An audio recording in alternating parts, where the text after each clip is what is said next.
Romans chapter 12, verse 18 says, if possible, on your part, be at peace with all men.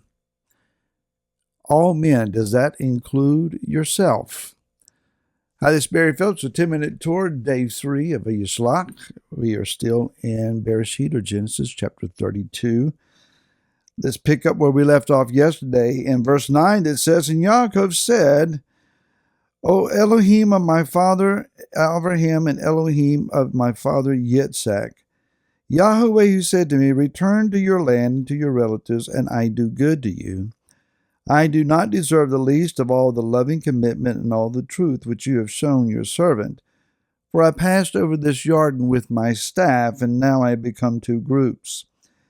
Deliver me, I pray, from the hand of my brother, from the hand of Esau, for I fear him, lest he come and shall strike me and the mother with the children. It says in verse 7 that Yaakov was greatly afraid.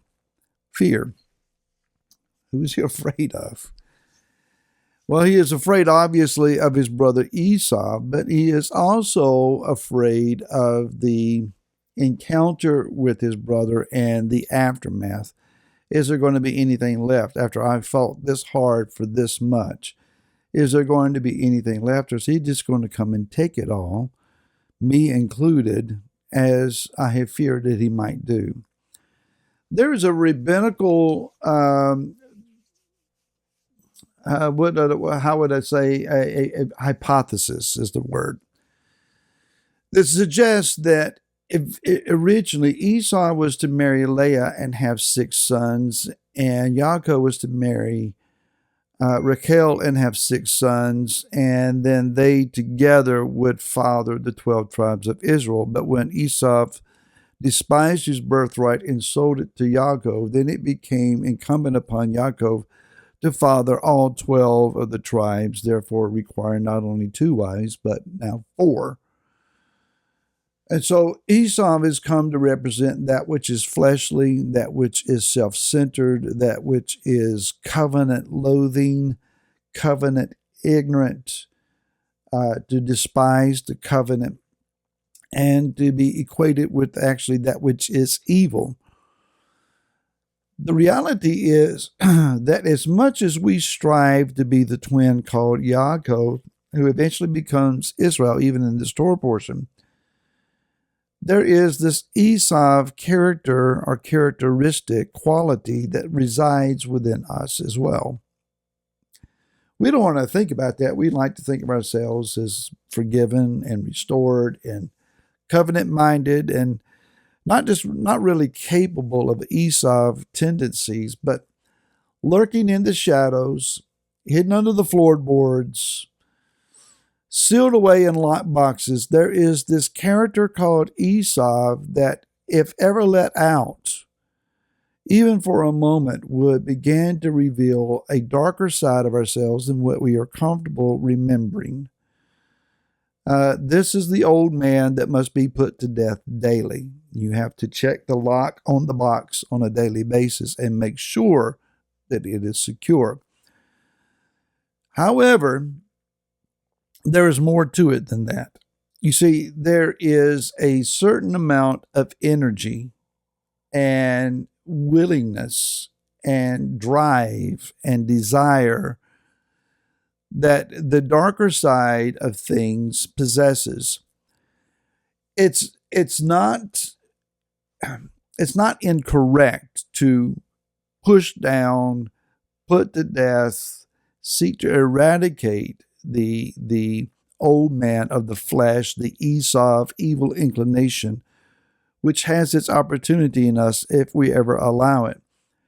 But even more so, that we redeem that we take of that energy, that drive, that willingness, that passion, and instead of using it for unrighteous means, that we redeem it and use it for what is righteous.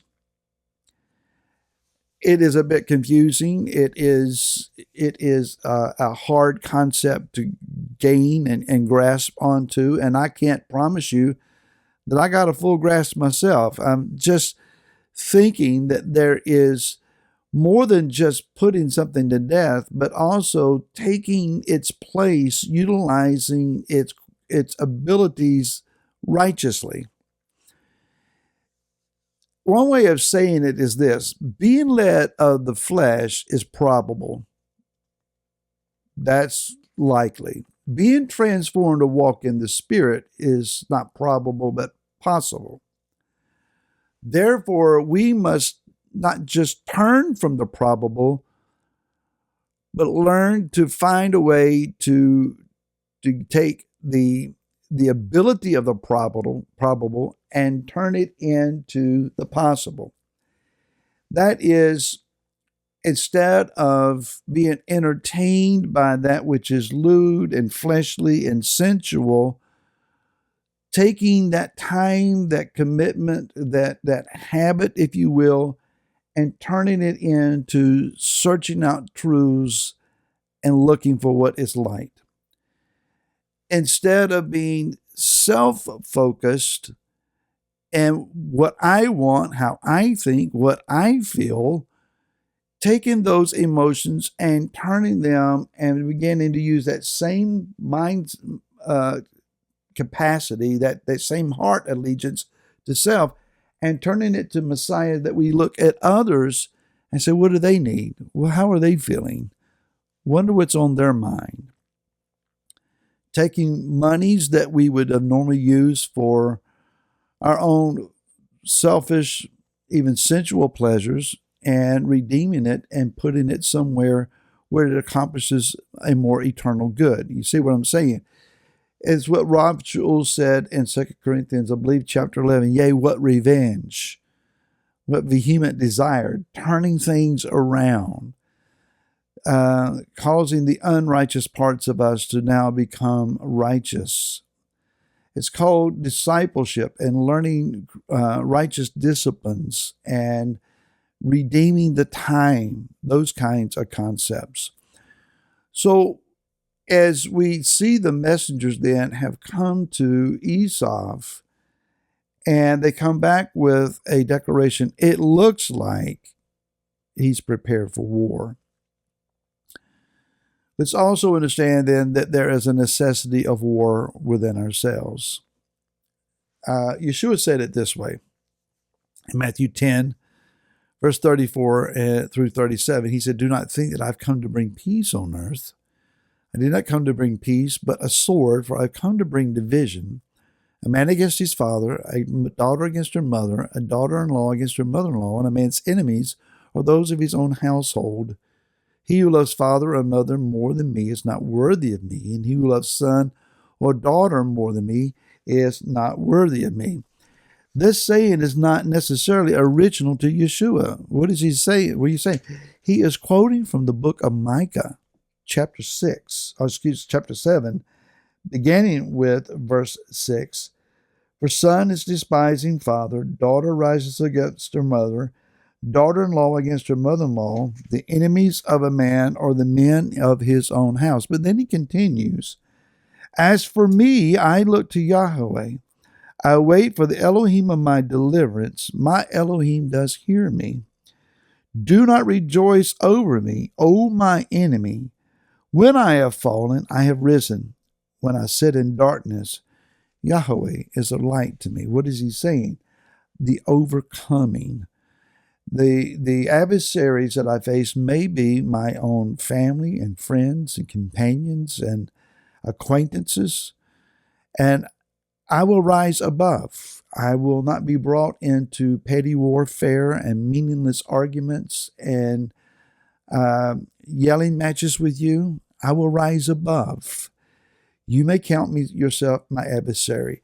That part that is in me, the old nature, I'm not going to stand here and argue with you. This is not up for debate. I have chosen what is righteous, what is true, and what is that of light.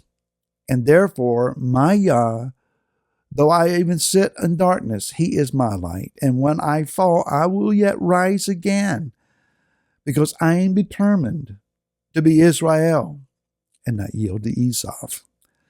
More on this tomorrow. Until then, shalom.